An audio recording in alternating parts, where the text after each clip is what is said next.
Here's where family fun starts. Beautiful station wagon, people wagon for young, active families on the move. Why America's greatest vehicle died. Do you remember that feeling? Sitting in the way back seat, facing the cars behind you, making faces at strangers while your parents drove to Grandma's house 3 states away.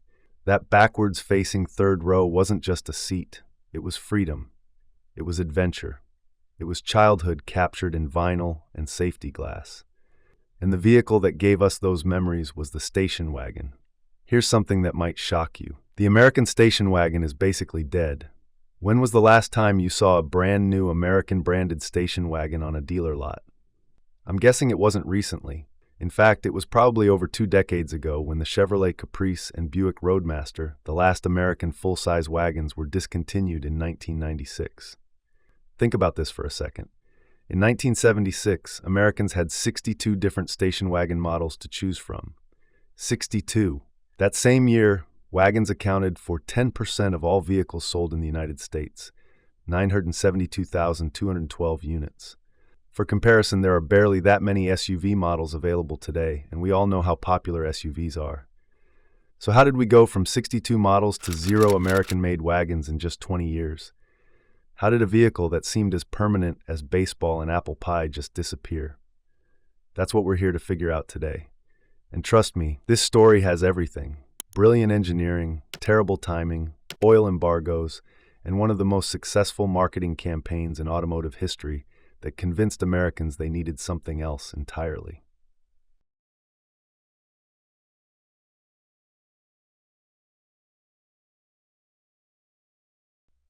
The depot hack days. The station wagon story begins in a very different America. We're talking about the early 1900s when most people still traveled by train, and that's actually where the name comes from. These vehicles were literally wagons that serviced train stations. Picture this. You just stepped off a train in 1910 with a mountain of luggage. There's no Uber, no taxi cabs as we know them.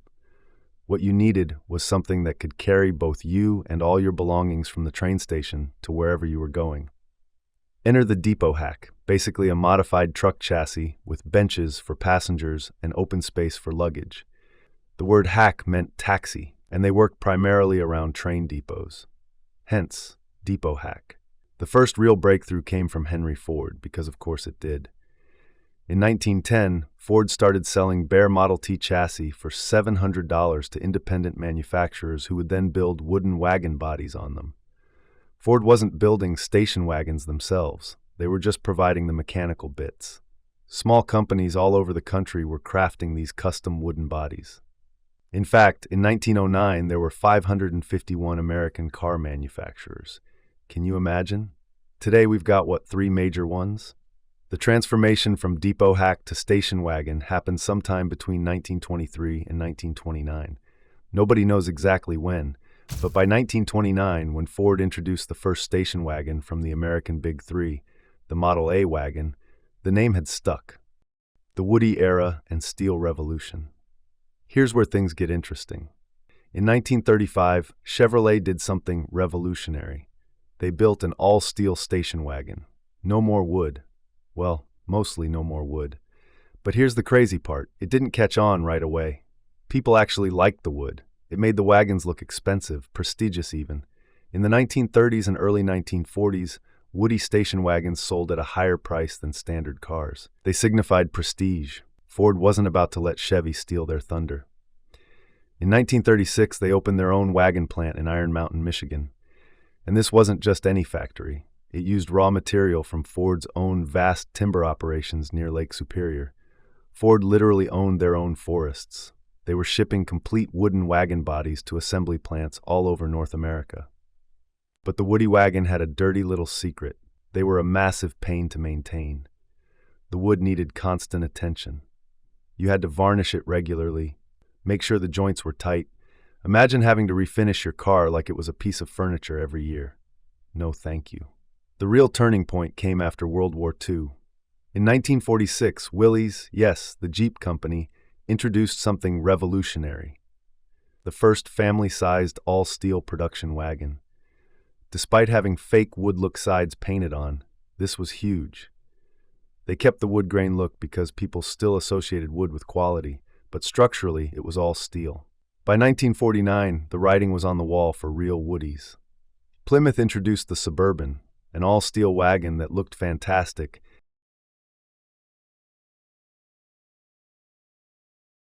and didn't require you to become an amateur woodworker. After that, wooded wagons were discontinued altogether. Sure, some companies kept using wood trim through the mid-1950s, but after that, it was all fake, just vinyl graphics pretending to be wood, which, when you think about it, is such a perfect metaphor for how America was changing. The golden age, now we get to the good stuff, the golden age of the station wagon. If you want to understand why station wagons became such a big deal, you have to understand what was happening in America after World War II. We're talking about the birth of the suburbs, the interstate highway system, and of course, the baby boom. Suddenly, millions of Americans needed a car that could handle a bigger family, longer trips, and all the stuff that came with the new American lifestyle. The 1950s were when things really took off. Station wagons went from less than 3% of U.S. car production in 1950 to almost 17% of the market by the end of the decade. Think about that. In just 10 years, wagons went from a niche product to nearly 1 in 5 cars sold. And in 1958, something remarkable happened. At Plymouth, the top-selling body style was the station wagon. Not the sedan, not the coupe, the wagon. What made them so special during this era? Well, for starters, they were absolutely enormous. We're talking about land yachts here. These weren't just cars, they were rolling living rooms. Take the 1968 Ford Country Squire, for example. This thing was over 218 inches long. That's more than 18 feet. For comparison, a modern Chevy Tahoe is only about 210 inches long. Yeah, your big SUV is smaller than Grandpa's wagon, but it wasn't just about size. These wagons represented something bigger. They were a symbol of the American dream. Americans wanted it all, or at least a lot more than what they had experienced during the difficult 30s and the war years. And the station wagon was going to deliver it all. The first multi-purpose vehicle that could encompass their expanded horizons. A large family, a suburban house, hobbies, recreation, and even prestige. The variety was absolutely mind-blowing. You had 2-door wagons, 4-door wagons, wagons with pillars, pillarless wagons called hardtops, wagons with 2 rows of seats, wagons with 3 rows. Some had rear-facing third rows, some had side-facing jump seats. The tailgates alone were an engineering marvel. Some swung out like doors, some dropped down like pickup trucks, and GM even invented the clamshell design, where the tailgate was entirely out of the way when opened. The 1960s brought even more innovation. This was the era of the Vista Cruiser, with its raised roof and skylights. Panoramic roofs aren't a new idea. Buick and Oldsmobile were putting glass panels in wagon roofs back in the 60s. The cultural phenomenon. Let me tell you about the cultural impact these things had. In the 1960s and early 70s, if you were a middle-class American family, you probably had a station wagon. It was just what you did. These weren't just transportation, they were mobile headquarters for the American family. Soccer practice, grocery runs, camping trips, driving to Grandma's house 3 states away, the wagon did it all. And the marketing.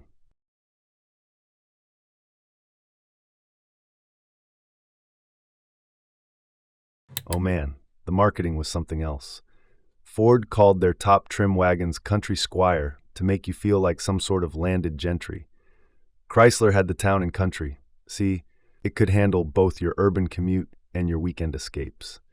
Every manufacturer had their own wood grain trim packages. Even though by the 1960s it was all just vinyl, people loved it. That fake wood said, "I've made it," louder than any chrome badge ever could. The performance wasn't too shabby either. By the late 1960s, you could get a station wagon with a big block V8 that would absolutely haul. We're talking 400-plus cubic inch engines in some cases. Sure, they got about 8 miles per gallon, but gas was cheap and America was on top of the world. What could possibly go wrong? The beginning of the end. Now, I need to talk about the numbers, and I know some of you are thinking, oh no, not financial talk. But stick with me because this is where the story gets really interesting. On the surface, the station wagon business looked fantastic through the early 1970s. Sales were strong, profits were good, and Detroit was cranking out wagons as fast as they could build them. But there were warning signs if you knew where to look. Station wagons were expensive to build. You had all the mechanical bits of a regular car, plus you needed a longer frame, bigger roof, more glass, more seats, heavier duty suspension to handle all that cargo. But here's the kicker. You couldn't charge that much more for them. In 1970, when wagon sales peaked at 972,212 units sold, the big three were making decent money on each unit, but not spectacular money. The profit margins were actually better on sedans because they were simpler to build. Then October 1973 happened. The Organization of Arab Petroleum Exporting Countries announced a total oil embargo. If you weren't alive then, it's hard to explain just how insane things got. The price of oil rose by nearly 300%, from $3 per barrel to nearly $12 globally. Imagine waking up tomorrow and gas costs 4 times what it does today. That's what Americans faced. The impact was immediate and brutal. People were waiting hours just to buy gas, and when they finally got to the pump, they were limited to 10 gallons or less. Some stations implemented odd-even rationing based on your license plate number. It was chaos. Now, you might think that would affect all cars equally, right? Wrong. Station wagons were particularly vulnerable because they were gas guzzlers. We're talking about vehicles that got maybe 10 to 12 miles per gallon on a good day. When gas quadrupled in price and you could barely find it anyway, suddenly that big wagon in your driveway looked less like the American dream and more like an anchor around your neck. After hitting that peak of nearly 1 million units in 1970, wagon sales started sliding.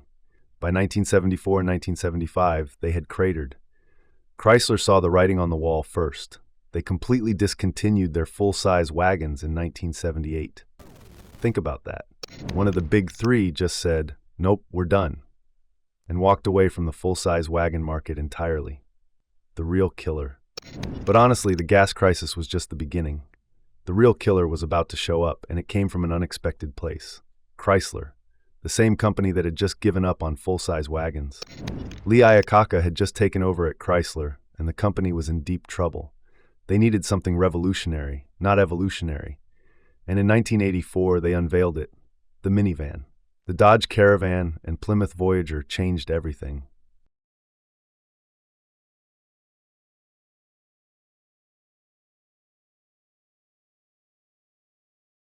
Think about what made minivans so brilliant. They had more interior space than a wagon, but on a shorter overall length. They had sliding doors, which made loading kids in parking lots way easier. They sat up higher, giving drivers better visibility. They were built on car platforms, so they drove better than vans, but they could carry more than wagons. It was genius, really. But there was another factor that nobody really talks about: image. By the 1980s, station wagons had become deeply uncool.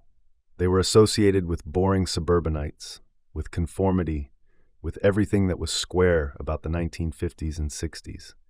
If you were a baby boomer who had grown up riding in the back of your parents' country Squire, the last thing you wanted was to buy one yourself. You wanted something different, something that said you weren't your parents. The minivan was different enough to feel fresh. But that was just the first blow. The knockout punch came from Japan, and it wore hiking boots. The SUV revolution, I'm talking about the SUV revolution, and specifically cars like the Jeep Cherokee, which debuted in 1984. Now, SUVs had existed before: the Suburban, the Wagoneer, the Bronco, but these were truck-based vehicles that rode like, well, trucks.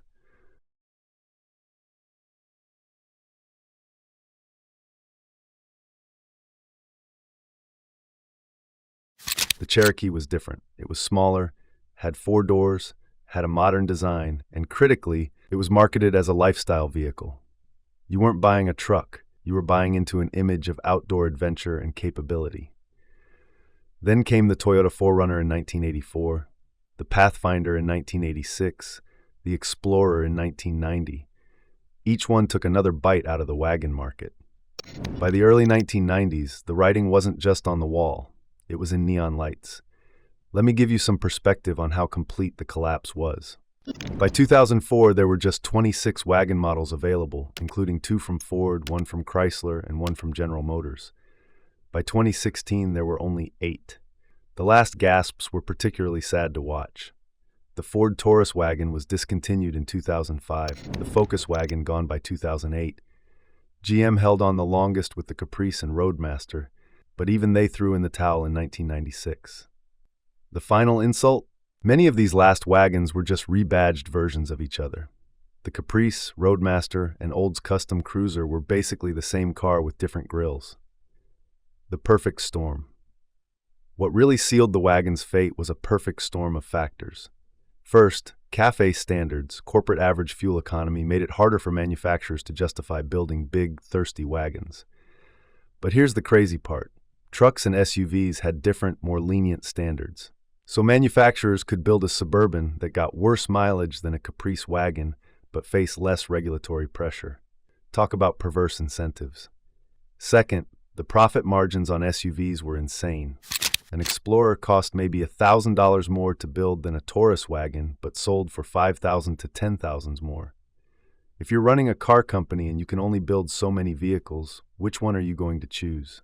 Third, and this is what really frustrates me, Americans convinced themselves they needed SUVs for safety and capability when 99% of them never went off-road. And the safety advantage was mostly about being bigger than the other guy.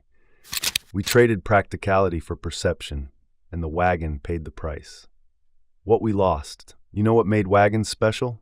It wasn't the fuel economy, horrible. It wasn't the handling, like driving a couch, or even the looks. Let's be honest, most were pretty ugly. It was what they represented. They were the ultimate family car in an era when family meant something specific. Mom, dad, 2.5 kids, and a dog named Spot. The wagon was where life happened, where kids fought with their siblings on the way to grandma's house, where families learned geography by playing license plate bingo on cross-country trips, where kids experienced their first taste of freedom, sitting in the way back, facing backwards, making faces at the cars behind them. No seat belts, no airbags, just them and 1/8 of an inch of safety glass between them and the highway. Here's the irony nobody talks about. Remember how I said SUVs killed the wagon? Well, now we have these things called crossovers that are basically lifted wagons. Think about it. What's a Honda CR-V or Toyota RAV4 except a tall wagon? They're built on car platforms. They have a rear hatch. They seat 5 to 7 people. The only real difference is they sit a few inches higher and have plastic cladding on the wheel wells. The Subaru Outback figured this out first.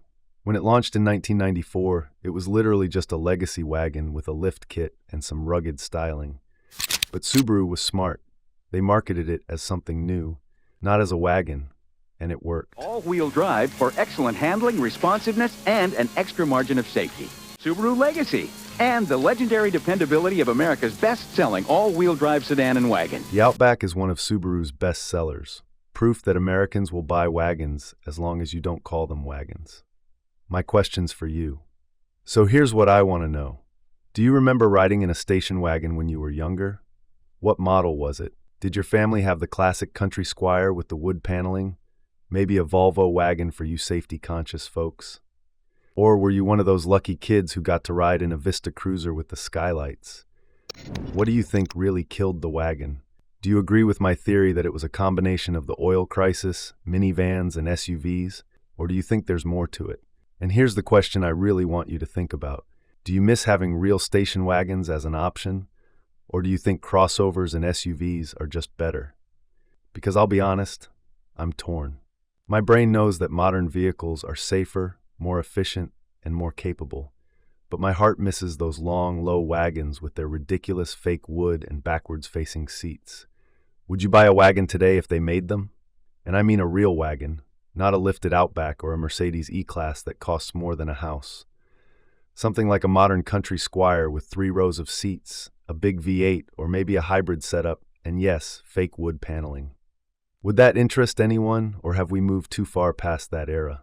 Your Buick wagon lineup, offering great choices and great values for 1984.